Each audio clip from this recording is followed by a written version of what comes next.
Kerala vision news ഇന്നത്തെ ദിവസം തുടരുകയാണ്. ഇന്നത്തെ പ്രധാനപ്പെട്ട വാർത്തകളിൽ ഒന്ന് അത് സ്വകാര്യ ആശുപത്രിയിലെ ഡോക്ടറെ മർദ്ദിച്ചൊരു സംഭവം. കഴിഞ്ഞ ദിവസങ്ങളൊക്കെ വലിയ വാർത്തയായിരുന്നു. നമ്മൾ കേരള വിഷൻ ന്യൂസും അത് പ്രധാനപ്പെട്ട ഒരു വാർത്തയായി തന്നെ നൽകി.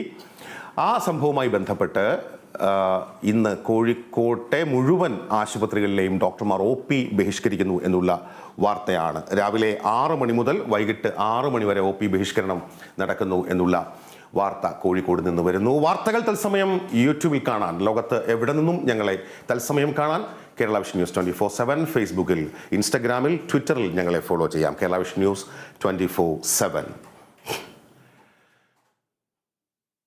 അതെ, കോഴിക്കോടേക്ക് പോവുകയാണ്. കോഴിക്കോട് സ്വകാര്യ ആശുപത്രിയിലെ ഡോക്ടറെ മർദ്ദിച്ച സംഭവവുമായി ബന്ധപ്പെട്ട OP ബഹിഷ്കരണത്തിന്റെ വാർത്തയിലേക്ക്.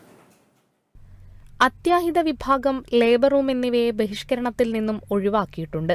സർക്കാർ ആശുപത്രികളിലെ ഡോക്ടർമാരും സമരത്തിൽ പങ്കെടുക്കുന്നുണ്ട്. കോഴിക്കോട് ടൗൺ, കുന്നമംഗലം, എലത്തൂർ, ബേപ്പൂർ, മീഞ്ചന്ത ഭാഗങ്ങളിലെ ആശുപത്രികളിലാണ് OP ബഹിഷ്കരണം. സമരത്തിന് KGMOയെ പൂർണ്ണ പിന്തുണ അറിയിച്ചതായി IMA ഭാരവാഹികൾ പറഞ്ഞു. അതേസമയം ഡോക്ടറെ മർദ്ദിച്ച സംഭവത്തിൽ കുന്നമംഗലം സ്വദേശികളായ കണ്ടാലറിയാവുന്ന 6 പേർക്കെതിരെ നടക്കാവ് പോലീസ് കേസെടുത്തു. സംഭവത്തെ അപലപിച്ച് ആരോഗ്യമന്ത്രി വീണ ജോർജ് ആരോഗ്യപ്രവർത്തകർക്കെതിരായ അക്രമം ഒരു തരത്തിലും അംഗീകരിക്കില്ലെന്നും കുറ്റക്കാർക്കെതിരെ കർശന നടപടി സ്വീകരിക്കുമെന്നും കഴിഞ്ഞ ദിവസം വ്യക്തമാക്കിയിരുന്നു. Kerala vision news, Kozhikode.